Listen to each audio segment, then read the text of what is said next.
Hello everybody, my name is Liu Yi. I'm from Jiangxi University of Finance and Economics. Welcome back to my class of International Macroeconomics. In this section, we shall talk about how pegs break and the inconsistent fiscal policies. In this section, we will learn the break of pegs. To begin with, the first-generation crisis model under inconsistent fiscal policies. It is the basic problem of pegs break. Assuming output is fixed at the price level can change. The government runs a sustained deficit and unable to borrow from any creditor. It asks the central bank for help.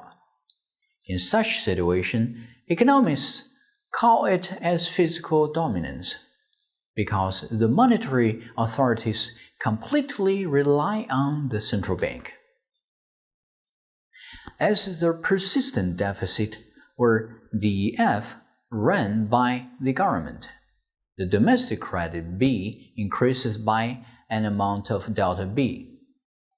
Delta B equals to delta DEF every period and grows at an unchanged positive rate, mu. Every domestic credit will induce an equal but opposite change in the level of reserves. Finally, reserves will fall to zero. At that point, the peg breaks and the central bank shifts from fixing to a floating. Then the money supply equals to domestic credit. Generally, this crisis happens when authorities want to override fiscal priorities. Another case is about speculators. Well, fixing money supply is unchanged, but expansion of domestic credit will make reserves fall to zero. Suppose the shift to floating occurs when reserves run out at time 4. Since then, money supply, domestic price, and the exchange rate will all grow at 10% per period constantly. According to Fiscal effect, when the expected rates of inflation and depreciation are now positive, the interest rate will increase as well.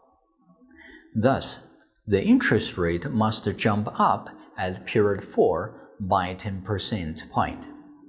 Further, the interest rate increase lead to real money demand falls.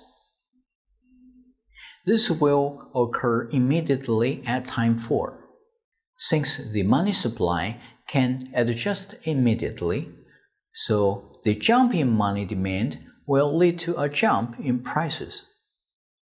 To maintain purchasing power parity, the exchange rate must also jump at the same time. Hence, speculators face a capital loss on pesos at time 4. We may wonder, how does this originate from the attack at time 2? Actually, at any time later than 2, there must be a jump up in the exchange rate. If they wait to attack until time 3, peso holders will suffer a capital loss. By contrast, an attack before time 2 implies a discontinuous appreciation of the peso. But if that were so, any individual peso holders would enjoy capital gains, because they hold on pesos rather than exchanging them for reserves at the prior fixed rate. Thus, they would then desire to wait and let everyone else attack gains. However, if everyone thinks this way and act, the attack cannot be realized. On the other hand, there is a perfect foresight case compared to those speculators. If investors predict the coming crisis, they will try to avoid losses by converting pesos to dollars before period 4. The proper time to do so is time 2, because switching from fixed to floating is without any jump in the exchange rate or price. At time 2, the drop in money demand exactly equals to the decline in money supply.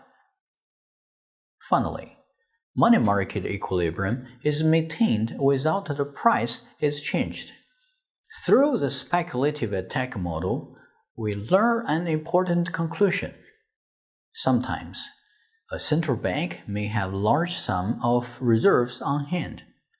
They are used so slowly and make the central bank believe there is no danger. However, usually at the next moment, the reserves run out.